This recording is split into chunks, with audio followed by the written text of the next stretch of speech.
بچھو ہیں، سانپ ہیں، کیڑے ہیں، اس کے علاوہ شیر ہے، چیتے ہیں، بھیڑیے ہیں، سور ہے، دیگر درندے ہیں، یہ سب کے سب ان کو بھی میں کھلا رہا ہوں۔ حالانکہ تمہیں یہ لگتا ہے کہ یہ تو جنگلی ہیں، ان کا انتظام کیا ہوگا؟ نہیں جی، انہیں بھی کھائیں۔ الحمدللہ نحمدہ ونستعینہ ونستغفرہ ونؤمن بہ ونتوکل علیہ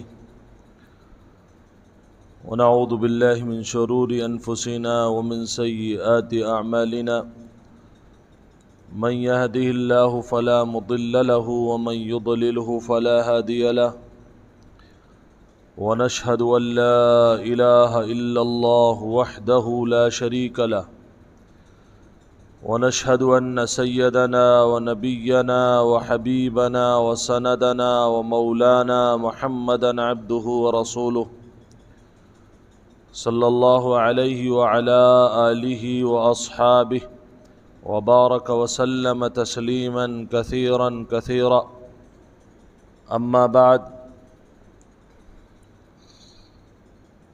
قال الله تبارك وتعالى في القرآن العظيم أعوذ بالله من الشيطان الرجيم بسم الله الرحمن الرحيم وما من دابة في الأرض إلا على الله رزقها ويعلم مستقرها ومستودعها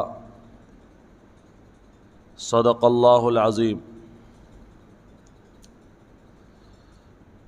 میرے محترم بزرگوں اور عزیز ساتھیوں،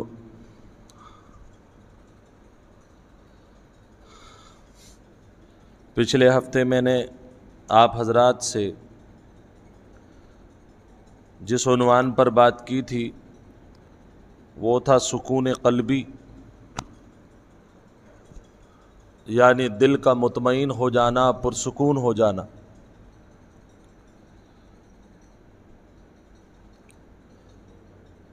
آج اسی مضمون کا یہ دوسرا حصہ ہے، اور مجھے پچھلے ہفتے کے بیان کے بعد ایک ساتھی نے یہ بھی کہا کہ اللہ کی بات سن کر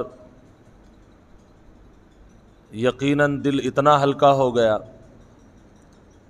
کہ اب تک جتنا میں پریشان تھا حالات کو لے کر، کاروبار کو لے کر، کہ دل کے سکون کے لیے کوئی دوا اتنی اثر انداز نہیں ہو سکتی تھی جتنا بیان سننے کے بعد، اللہ کی بات اور قانون اسلامی سننے کے بعد دل کو سکون ملا۔ یہ بات تو یقینی ہے، اللہ قرآن میں بھی کہتا ہے الا بذکر اللہ تطمئن القلوب، کہ جس چیز کی تلاش میں تم دنیا بھر کو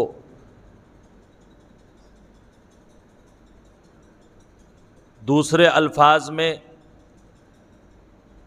چھان بین کر رہے ہو اور ایک دوسرے کو چیٹ کرنے کی کوشش کر رہے ہو، اور مقصد آپ کا یہ ہے کہ دل میرا سکون سے ہو جائے، ذمہ داریاں حل ہو جائیں، بچوں کی پڑھائی لکھائی ہو جائے، گھر میں اچھا کھانا بن جائے، ان تمام ضروریات کے لیے انسان مائنس پلس کرتا ہے، ایک دوسرے کو دھوکے دیتا ہے۔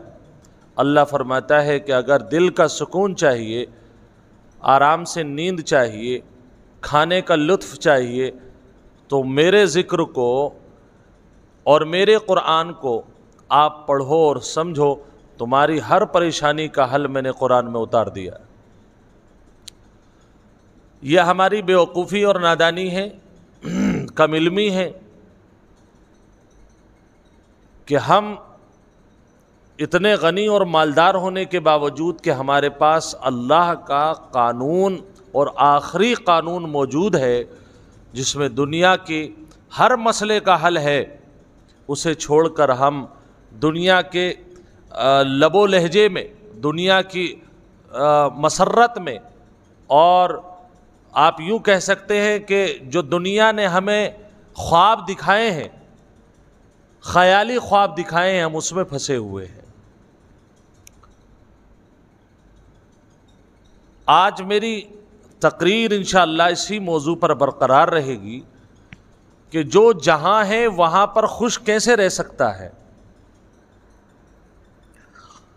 سب سے پہلی چیز دنیا کی دولت کے بارے میں آپ سن لیں، اللہ کہتا ہے انما یرید اللہ بہا لیعذبہم بہا فی الحیات الدنیا، کہ دنیا ایسی چیز ہے کہ اللہ کبھی کبھی کچھ لوگوں کو یہ دنیا دے کر کے عذاب دینا چاہتا ہے۔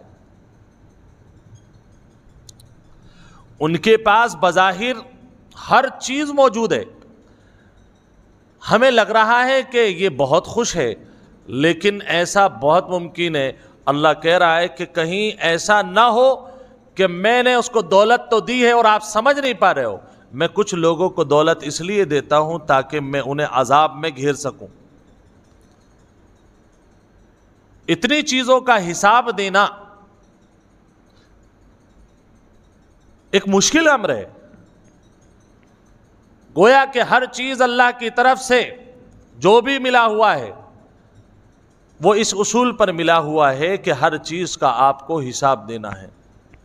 یہ الگ بات ہے کہ کسی سے اللہ حساب نہ لے، وہ اس کی قدرت ہے، اس کی مرضی ہے، لیکن قانون اس کا یہی ہے، جو دے رہا ہے ہر چیز کا حساب لے گا۔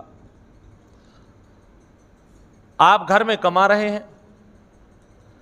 آپ ہر مہینے ہر ہفتے اپنی اہلیہ کو، کوئی اپنی بڑی بہن کو، کوئی اپنی والدہ کو ایک مقررہ رقم دیتا ہے،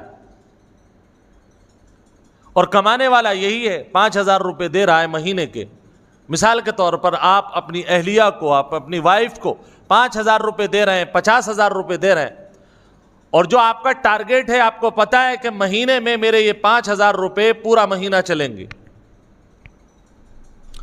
لیکن ہم مہینہ پورا ہونے سے پہلے اہلیہ مانگ لیتی ہے کہ صاحب اب کی بار مجھے تھوڑے اور پیسے چاہیے، 20 تاریخ کو آپ کو اس نے پھر مطالبہ رکھ دیا۔ آپ کا پہلا سوال یہ ہوگا کہ جو میں نے پیسے دیے تو اس کا آپ نے کیا کیا؟ سوال کریں گے نہیں کریں گے؟ سوال ہوگا۔ جب آپ سوال کر سکتے ہیں تو وہ جو خرچ کرنے والی لیڈی ہے وہ بڑے لحاظ سے خرچ کرے گی کہ میاں ایک ایک چیز کے بارے میں پوچھ سکتے ہیں مجھ سے، اس لیے کہیں غلط خرچ کرنے کی وہ کوشش بھی نہیں کرے گی۔ جب انسان کو یہ خطرہ ہوتا ہے کہ مجھ سے میرے مالک نے جو سامان دیا ہے اس کا حساب ہو سکتا ہے، تو وہ ہر چیز لکھ کر کے خرچ کرتا ہے، سوچ کر کے خرچ کرتا ہے، سمجھ کر کے خرچ کرتا ہے۔ کہیں ایسا نہ ہو کہ خرچ تو میں نے کر دیا اور جب میں حساب بتانے پر آؤں تو وہ مالک یہ کہہ دے صاحب یہ جہاں آپ نے خرچ کیا ہے یہ میں نے نہیں کہا تھا آپ سے۔ کہاں سے دیں گے جواب آپ؟ تو اللہ نے جتنی بھی نعمتیں دی ہیں، اللہ کا اصول ہے ہر نعمت کے بارے میں سوال ہوگا۔ اب جس کے پاس جتنی نعمتیں اس کے پاس اتنے سوال۔ اللہ کے نبی صلی اللہ علیہ وسلم کی حدیث ہے کہ غریب مالدار سے 500 سال پہلے جنت میں جائے گا۔ وجہ پوچھی، وجہ یہ ہے کہ جو 500 سال ہوں گے ہر مالدار اپنے جو انعامات اس نے زندگی میں استعمال کیے اس کا حساب دیتا رہے گا، چاہے سب کا حساب صحیح دے دے وہ، لیکن حساب ہوگا۔ اور جب حساب ہونا ہے تو اتنی دولت کائے کو اکٹھی کرنی؟ اب آپ سمجھے، اللہ کہتا ہے انما یرید اللہ لیعذبہم بہا فی الحیات الدنیا۔ جن لوگوں کو دیکھ کر کے آپ کو رشک آ رہا ہے، جس کو دیکھ کر آپ کو دل چاہ رہا ہے کہ میں بھی اس جیسا بنوں، میرے پاس بھی 4 باڈی گارڈ ہوں اور میرے پاس میں ساتھ بھی چلنے والے 5-7 آدمی ہوں، کار ہو بہترین، میرا رہائش اور لائف اسٹائل اچھا ہو، اللہ فرماتا ہے جس کو دیکھ کر کے امنگ آ رہی ہے، یہ سمجھ لو ہو سکتا ہے کہ وہ باڈی گارڈ لے کر کے ٹہل رہا ہو اور اس پر عذاب آنے والا ہو۔ ایسی کوئی نعمت جس کے بعد عذاب آنے والا ہو، میں سمجھتا ہوں کسی کو نہیں چاہیے۔ اب ایسا کون سا ہمارے پاس رخ ہے جس سے ہم اپنی زندگی کو بہتر بنا سکتے ہیں؟ 2 چیزیں، پہلی چیز ہے قناعت اور دوسری چیز ہے قبر کی مٹی۔ اللہ کے نبی صلی اللہ علیہ وسلم کی حدیث سے آپ کو ملے گا صرف انسان کو مطمئن کرنے والی 2 چیزیں ہیں، نمبر 1 قناعت، نمبر 2 قبر کی مٹی۔ قناعت کا مطلب یہ ہے اللہ نے جتنا دے دیا، اے اللہ میں اس قابل نہیں تھا جو تو نے جتنا مجھے دے دیا، میری اوقات سے باہر ہے، یہ قناعت، یہ شکر ادا کرنا، یہ انسان کے دل کو مطمئن کرتا ہے، سکون بخشتا ہے۔ جب بندہ مان لیتا ہے کہ جو میرے پاس ہے اس کا بھی اہل میں نہیں ہوں، مجھے کچھ زیادہ مل گیا۔ مالک سے تنخواہ اگر 20,000 ملنی ہے اور وہ 25,000 آپ کو دے دے تو 5,000 کو لے کر کے بندہ 1 مہینے خوش رہتا ہے۔ کیوں؟ اس لیے کہ بن تو 20 رہی تھی، لیکن مالک نے کہا ہے آپ کا کام بہت اچھا لگا، اس لیے 5,000 ہمارے طرف سے آپ انعام رکھ رہے ہیں۔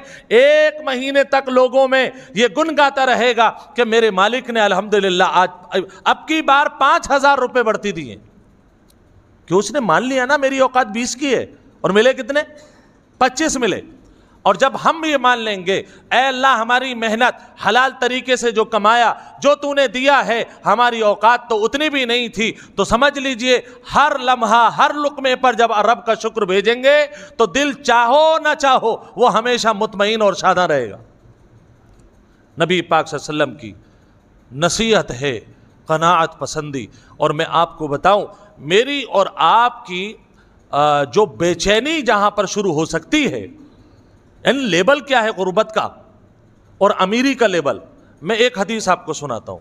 اللہ کے نبی صلی اللہ علیہ وسلم نے فرمایا من اصبح منکم آمنا فی سربہ معافا فی جسدہ، پہلی چیز اگر کسی شخص نے صبح صبح یہ دیکھا جب آنکھ کھلی تو اس کے سر کے اوپر چھت تھی، 4 دیواری میں سو رہا ہے اور وہ مطمئن ہے وہاں پر، اسے کوئی خوف نہیں ہے۔ کبھی ہوتا ہے آدمی جس علاقے میں رہتا ہے اسے ڈر لگتا ہے پتہ نہیں رات کو آ کر کے کوئی گن سے بھون نہ دے، کوئی شیر نہ آ جائے، کوئی چیتا نہ آ جائے، میرے گھر کے اندر تو کیواڑے نہیں ہیں، کوئی چور اور ڈکیت نہ آ جائے۔ اگر آپ ایسے گھر میں رہتے ہیں جہاں کیواڑ بھی ہے، تالے بھی لگ سکتے ہیں، اور آپ صبح کو اٹھے تو آپ مطمئن ہیں، پڑوسی سے بھی مطمئن ہیں، کوئی لڑائی جھگڑا نہیں، کوئی دشمن نہیں ہے، سکون سے لیٹے ہوئے، چاہے وہ کرائے کا مکان ہو یا آپ کا اپنا مکان ہو، کیونکہ کرایہ ابھی ادا کرنے کی طاقت صرف اللہ نے دی ہے، آپ کو رکھنے کی ذمہ داری اللہ کی ہے۔ اب وہ اصل مکان میں رکھے یا کرائے کے مکان میں رکھے، دونوں مکان میسر کرنا میرے اور آپ کے بس کی بات نہیں۔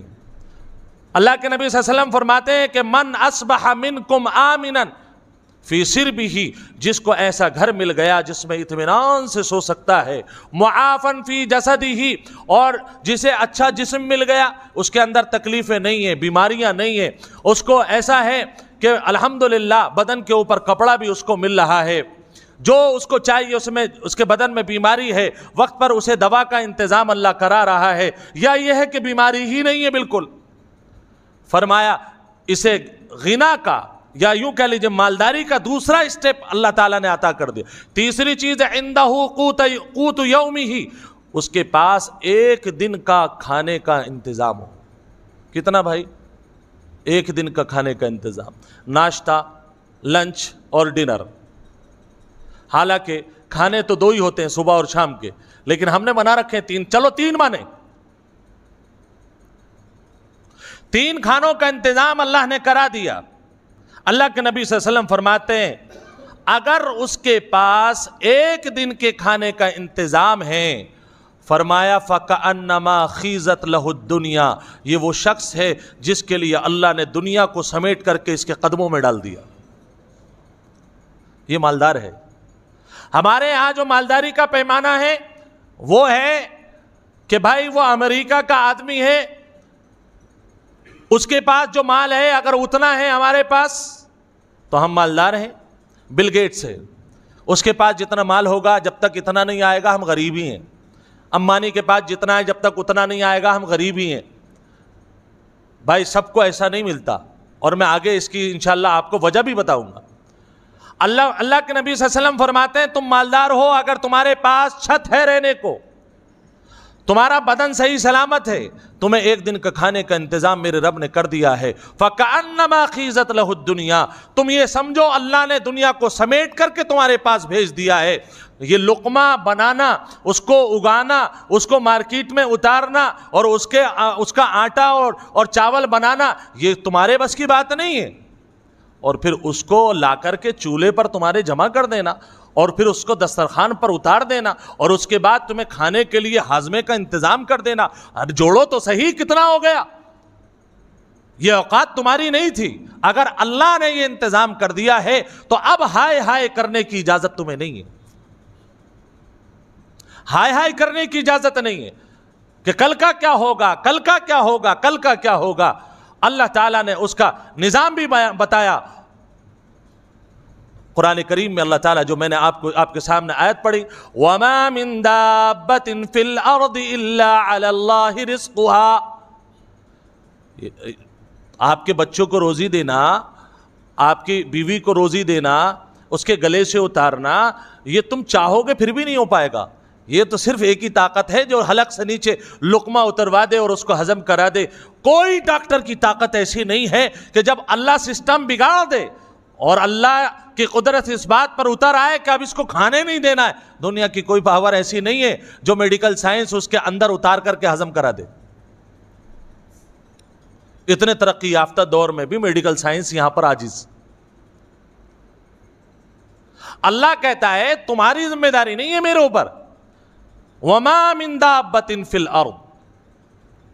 بچھو ہیں, سانپ ہیں, کیڑے ہیں, اس کے علاوہ شیر ہے, چیتے ہیں, بھیڑیے ہیں, سور ہے, دیگر درندے ہیں, یہ سب کے سب ان کو بھی میں کھلا رہا ہوں. حالانکہ تمہیں یہ لگتا ہے کہ یہ تو جنگلی ہیں, ان کا انتظام کیا ہوگا. نہیں جی, انہیں بھی کھانے کی ضرورت ہے. اور اگر ہر شخص کے ہاتھ میں کھانے کا انتظام ہوتا تو ایسی صورت میں تو یہ لوگ تو کہیں کمانے جاتے نہیں. اس کا مطلب یہ ہے کہ اللہ نے نظام جو بنایا ہے کھلانے پلانے کا, وہ انسان کے بس کی بات نہیں ہے. اللہ کہتا ہے جب اتنی بڑی مخلوق کو کھلا سکتا ہوں تو تمہاری کیا اوقات ہے بھائی. ایک مچھلی جس کا کھانا سلیمان علیہ السلام نے 6 مہینے بنایا ہو, اور وہ مچھلی کہہ رہی ہے کہ سلیمان تم نے جو ہمیں کھانا کھلایا ہے 6 مہینے سے تیاری کر رہے ہو تم اس کی, میرا رب اس جیسے کھانے مجھے دن میں 2 مرتبہ کھلاتا ہے. تو پھر ٹینشن کس بات کی ہے بھائی. اللہ تعالیٰ نے اگر یہ ہمیں میسر کر دیا, یہ میسر کر دیا, اللہ نے کھانے کی ذمہ داری اپنے ذمہ لی ہے, اگر یہ دل میں اتر گئی نا بات, تو انشاءاللہ ہم اپنے کاروبار کو تو کریں گے لیکن وہ کاروبار ٹینشن اور ہارٹ اٹیک کا ذریعہ نہیں بنے گا. اللہ کے نبی صلی اللہ علیہ وسلم نے حدیث میں جو میں نے آپ کے سامنے پڑھی 3 چیزیں بیان فرمائیں. اللہ کی ذمہ داری, اللہ کی چیزیں. پہلی چیز یہ ہے کہ رہائش کا جو انتظام ہے, رہائش کا انتظام. اور دوسری چیز کیا ہے کہ انسان کا بدن جو صحیح سلامت رہے. تیسری چیز یہ ہے کہ اللہ تعالیٰ نے اس کو کھانے کا 1 دن کا انتظام کر دیا, تو اب گڑ گڑانے کی آپ کو ضرورت نہیں. حالات اس لیے پیدا ہو گئے کیونکہ ہم نے اپنے نظریے جو ہیں نا مال کے سلسلے میں بہت اونچے کر رکھے. اور اس وقت پریشانی ہوتی ہے کہ جب انکم نہ ہو اور تمنائیں لمبی لمبی ہوں تو تکلیف کا آنا تو لازمی ہے, لازمی ہے تکلیف کا آنا. آپ اللہ کے پیارے نبی محمد الرسول اللہ صلی اللہ علیہ وسلم کی زندگی اٹھا کر کے دیکھیں. فرشتہ آتا ہے اور آ کر کے کہتا ہے حضرت آپ کی اگر اجازت ہو, اللہ نے اجازت دی ہے کہ یہ جو پہاڑ ہیں آپ کے لیے سونے کے بنا دیے جائیں اور آپ کو اس کا مالک بنا دیا جائے. یہ جو مکہ کے کافر 4 روپوں پر اپنے آپ کو بہت بڑا تیسمار خاں سمجھ رہے ہیں, آپ ان کو جواب دے دینا جب آپ کے پاس سونے کے پہاڑ ہوں گے تو بڑے سے بڑا مالدار آپ کے سامنے نہیں ٹکے گا. یہ لوگ اس لیے تو اتراتے ہیں کہ آپ کے پاس دنیاوی دولت نہیں اور ان کے پاس دنیاوی دولت ہے. یہی تو وجہ ہے. آپ کو سونے کے پہاڑ دے دیتے ہیں, اب آپ ان کو جواب دے دینا. اللہ کے نبی صلی اللہ علیہ وسلم نے جواب کیا دیا, وہ سنیں اگر آپ کو اپنے دل کو سکون چاہیے تو. اللہ کے نبی صلی اللہ علیہ وسلم نے فرمایا کہ نہیں, مجھے پہاڑ نہیں چاہیے, مجھے تو میرے رب کی رضا اور خوشنودی چاہیے. میں یہ چاہتا ہوں کہ میرا رب اگر مجھے تر لقمہ کھلا دے میرا رب, تو میں اس کا شکر ادا کروں, اور جس دن میرے دسترخوان پر کوئی چیز موجود نہ ہو تو میں اللہ کے لیے صبر کروں, کیونکہ اللہ کو شکر بھی پسند ہے اور صبر بھی پسند ہے. شکر پر بھی مغفرت کرتا ہے, صبر پر بھی مغفرت کرتا ہے. تو ہم کیا چاہتے ہیں, ہم یہ چاہتے ہیں بس آتا رہے. 10 ہیں تو 20 ہوں, 20 ہیں تو 50 ہوں, کہیں پر رکنے کا نام نہیں ہے. اس کو قناعت نہیں کہتے ہیں. یہ آدمی زندگی بھر پریشان رہے گا. قناعت نام اس کا ہے. اے اللہ 10,000 دیے ہیں، میں 10,000 پر قناعت کرتا ہوں، جو بھی ادا ہو رہا ہے، جو بھی کھا پی رہا ہوں، اے اللہ تیرا شکر ہے، ہر حال میں شکر ہے۔ کاروبار نہیں چل رہا ہے تو سمجھ لو اللہ صبر کا امتحان لے رہا ہے، اب کہو اے اللہ میں تیرے لیے صبر کر رہا ہوں، مجھے کسی سے کوئی گلہ نہیں ہے، مجھے کسی سے کوئی گلہ نہیں ہے۔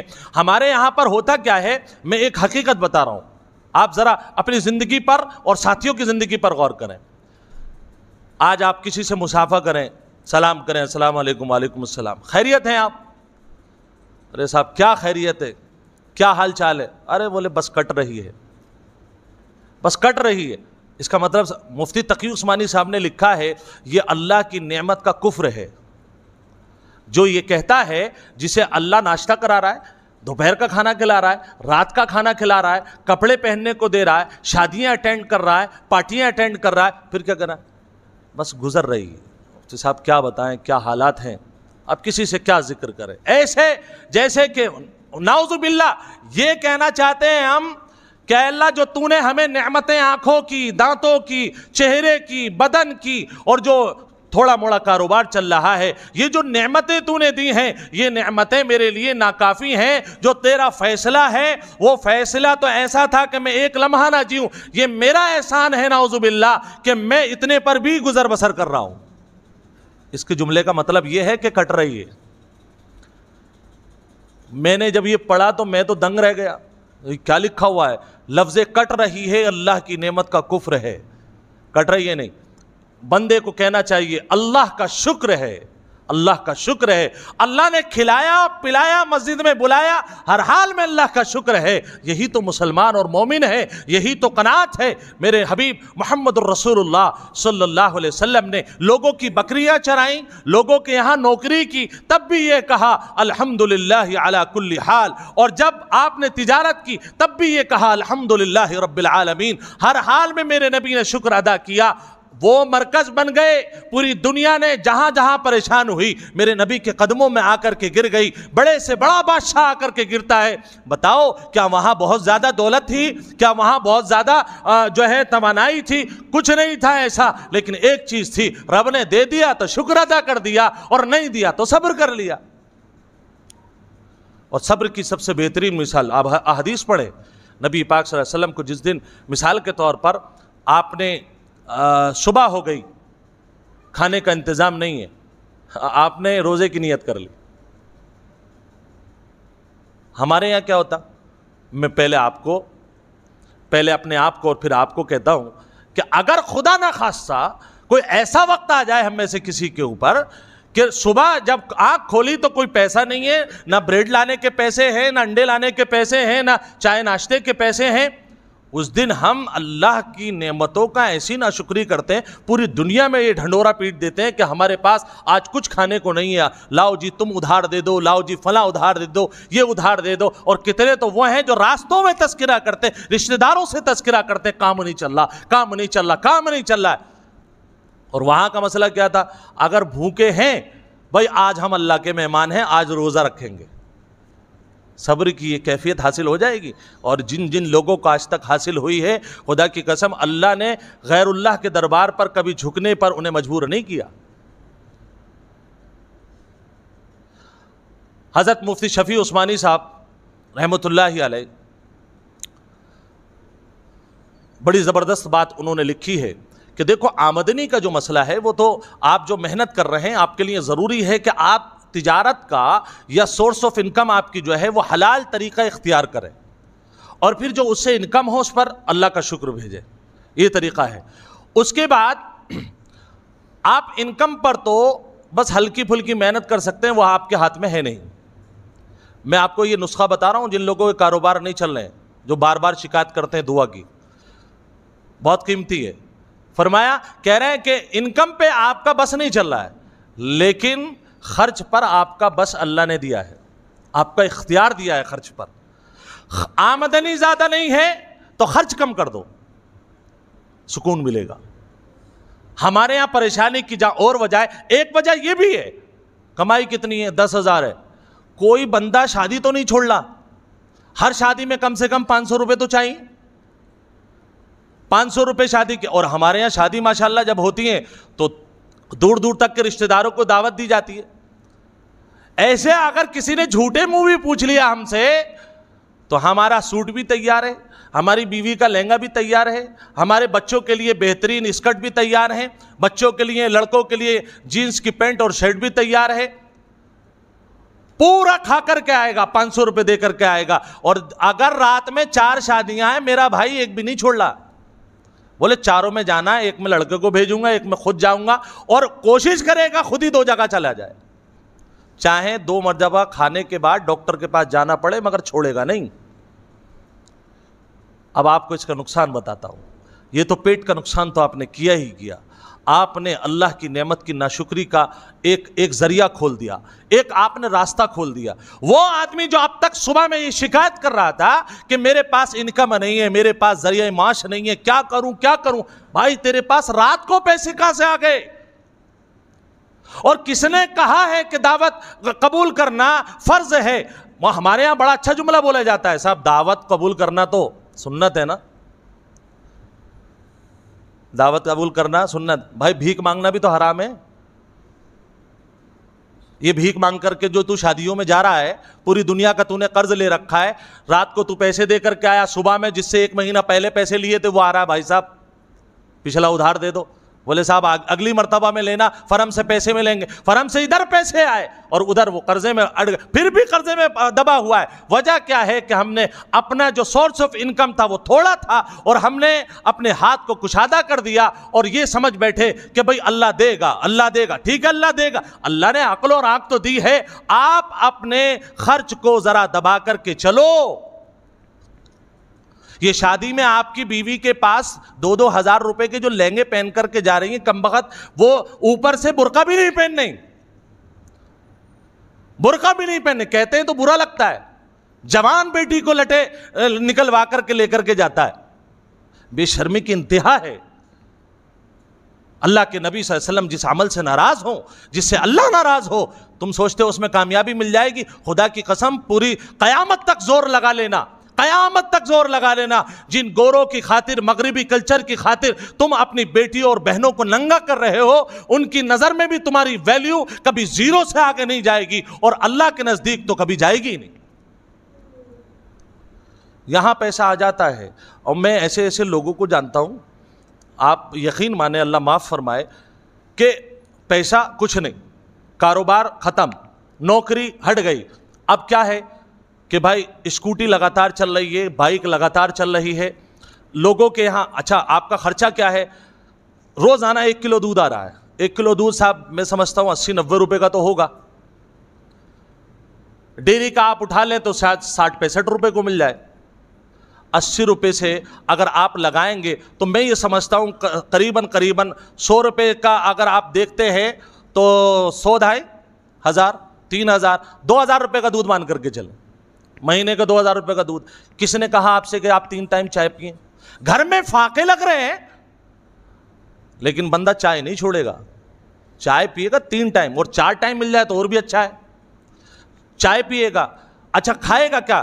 ناشتے میں بریڈ چاہیے اور امول کا اس کے اوپر مکھن چاہیے. یہ میں حقیقت بتا رہا ہوں آپ کو, خدا کرے ہماری بات سمجھ میں آ جائے. یہ امول کا جو بٹر لگ رہا ہے, اوقات نہیں ہے آپ کے بٹر لگانے کی.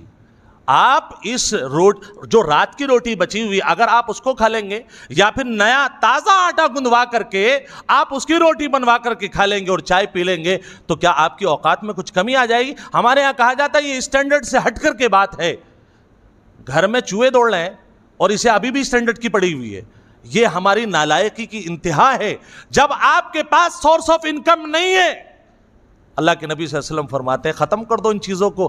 ارے ناشتے میں صرف وہ چیز کھا لو جس سے جی سکو, ڈنر اور لنچ وہ کرو جس سے جی سکو, اور جب اللہ دے تو کھاؤ, اور جہاں سے تمہارا دل چاہے. چیز حلال ہونی چاہیے. رات ہی بات چل رہی تھی ہم دوستوں میں کہ وہ نہرو جی جو وہ سری نگر کے چشمے کا پانی پیتے تھے, سری نگر کے چشمے کا پانی, بھائی اسے دیا تھا اللہ نے. بہرحال وہ کفر کے ساتھ تھا, وہ الگ بات ہے, لیکن آپ کی شریعت بھی اجازت دے رہی. اللہ نے آپ کو دیا ہے, آپ گھر کے اندر آرو لگوا لیجئے. آپ کو اللہ نے دیا, آپ نارمل پانی مت پیجئے, بسلری پیجئے, اور کوئی ممانعت نہیں ہے. لیکن اگر اللہ نے ابھی آپ کو نہیں دیا ہے تو بسلری کی بوتل کی طرف بھی مت دیکھیے، اس لیے کہ دیکھنے سے بھی گناہ ہو جائے گا آپ کو، کیونکہ آپ اگر اس پر قادر نہیں ہوں گے تو کوئی نہ کوئی پھندا بنائیں گے۔ اللہ کے نبی صلی اللہ علیہ وسلم نے دعا سکھلائی، اللہم قنعنی بما رزقتنی، اے اللہ مجھے قناعت دے، جو تو نے دیا ہے اس پر شکر ادا کرنے کی توفیق دے، وبارک لی فیہ، اے اللہ جو کچھ دیا ہے اس میں برکت عطا فرما دے۔ اللہ کے نبی صلی اللہ علیہ وسلم نے سکھایا دعا کرنا چاہیے، اے اللہ قناعت دے دے جو ہے اس پر۔ اب ہمارے یہاں پر جو ہے ہم نے اسے نہیں دیکھا، جو نہیں ہے اس پر نظر ہے تو ہم ناشکرے بن گئے، لیکن جو ہے اگر اس پر شکر کرنے والے بن جاؤ، اللہ کے نبی فرماتے ہیں خدا کی قسم زندگی کا لطف آ جائے گا، لطف آ جائے گا۔ اللہ قناعت دے دے۔ اب اس میں مالدار بھی ہے، اس میں غریب بھی ہے، اس میں بہت غریب بھی ہے۔ چٹنی سے اگر روٹی ہے تو کیا چٹنی سے اگر روٹی کھا لیں گے تو کیا مر جائیں گے؟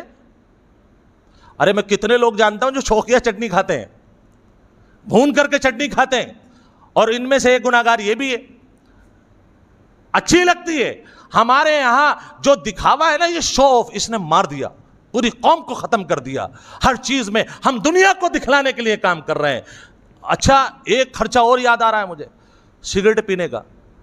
وہ پھونپھا کر رہا ہے وہ روڈوں پہ کھڑے ہوئے، گھر میں جانتا ہوں ایسے لوگوں کو، گھر کے اندر بیوی کہہ رہی ہے بھائی کچھ گوشت ووشت لے آؤ، کچھ ساگ سبزی لے آؤ، بولے بیگم پیسے نہیں ہیں، اور روڈ پہ جا کر کے دیکھیں تو 4 دوستوں کے ساتھ میں کھڑے ہو کر کے جو کیپٹن کا وہ سگریٹ پی رہا، بلکہ مجھے کمپنیاں یاد نہیں ہیں، اس سے اعلیٰ ترین 12-15 روپے کا سگریٹ، 20 روپے کا سگریٹ۔ اب دن میں اگر آدمی نے 2 سگریٹ بھی پیے 10 والے تو 20 ہو گئے نا، 600 روپے کا خرچہ تو اس نے یہ بڑھا لیا۔ اور ایسا نہیں ہے، یہ جو پھونکنے والے لوگ ہوتے ہیں ان کے ایسا لگتا ہے کچھ ہو یا نہ ہو دنیا پھک جائے، مگر ان کی یہ پھونک نہیں رکنی چاہیے۔ یہ کیا ہے؟ پھیپڑے خراب کر لیے تم نے، زندگی تباہ کر لی۔ اللہ نے جو دیا اس پر قناعت نہیں کی، بچوں کو بھوکا مار کر کے سگریٹ پی رہے ہو، اللہ کے یہاں جاؤ گے اللہ ایسا دھوئے گا فرشتوں کے ذریعے سے کہ تم اس کا جواب نہیں دے پاؤ گے۔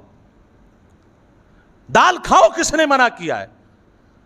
اللہ نے گوشت کے پیسے دیے، گوشت کھاؤ، لیکن اللہ کے نبی کی اس دعا کو ہمیشہ یاد رکھ، اللہم قنعنی بما رزقتنی، اے اللہ جو دیا سائیکل دی ہے اس کا شکر ادا کرنے کی توفیق دے، اے اللہ موٹر سائیکل دی ہے اس کا شکر ادا کرنے کی توفیق دے، اے اللہ کار میں بٹھایا اس کا شکر ادا کرنے کی توفیق دے۔ یہ بات سمجھ لیجئے، اگر یہ نسخہ ہم نے نہیں سمجھا ہم ہمیشہ پریشان رہیں گے۔ آپ دیکھیں، آپ دنیا کو ذرا گھوم کر کے ہمارے حالات کیا ہو چکے ہیں۔ قوم کے اندر جتنے بھی کمیونٹیز ہیں سب سے زیادہ بھیکاری مسلمانوں میں ملیں گے، ذات کے لیے مانگنے والے، اور ایسے ایسے اسٹائلش رونے والے ہیں جو اصل بیچارہ ضرورت مند ہے نا، وہ گھر میں ہی کل رہا ہے، وہ آ کر کے یا مسجد میں کھڑے ہو کر کے جو آنسو بہاتا ہے، وہ آدمی جس نے کبھی مسجد کو 10 روپے نہیں دیے ہوں گے وہ بھی 100 روپے دے کر کے چلا جاتا ہے، بولے بھائی چپ جا تو لیکن 100 روپے لے لے۔ یہ حالات ہیں، کیا ہے؟ ڈرامے باز ہے۔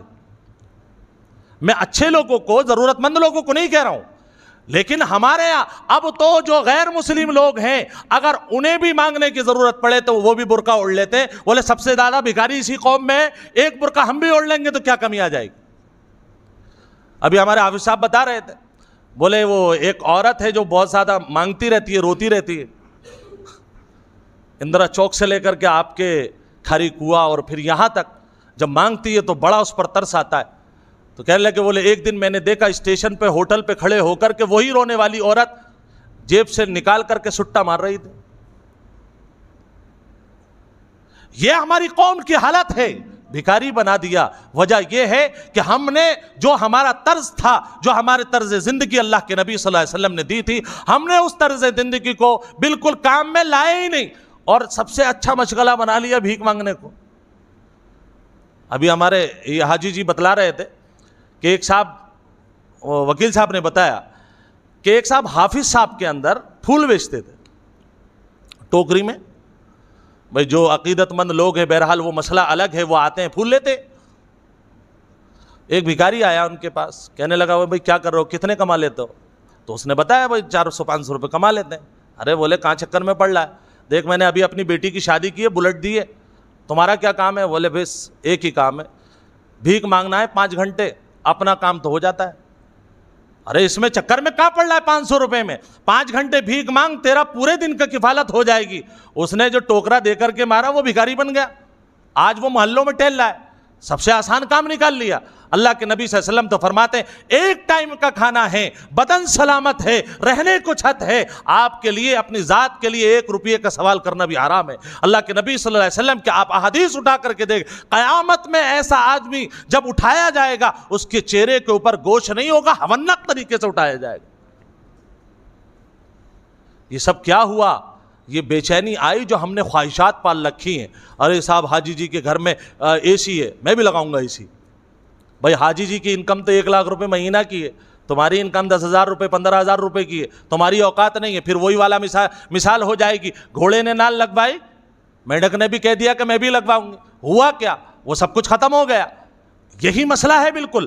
اللہ کے نبی صلی اللہ علیہ وسلم نے بلکہ قرآن کریم میں اللہ تعالیٰ نے کہا ہے تمہاری رزق کی ذمہ داری تو ہماری ہے، لیکن ایک بات یاد رکھو، طریقہ حلال اختیار کرو، بس جو مل جائے شام کو گنو، 400 500 1000 جو بھی آپ کو ملے ہیں، چاہے 100 روپے ہوں یا لاکھ روپے ہوں، لیکن کہو گے یہی اے اللہ تیرا شکر ہے میری اوقات اتنی بھی نہیں تھی۔ زندگی بھر خوش رہو گے۔ اللہ مجھے بھی عمل کی توفیق نصیب فرمائے اور آپ کو بھی عمل کی توفیق نصیب فرمائے۔ آمین۔ وآخر دعوانا ان الحمد للہ رب العالمین۔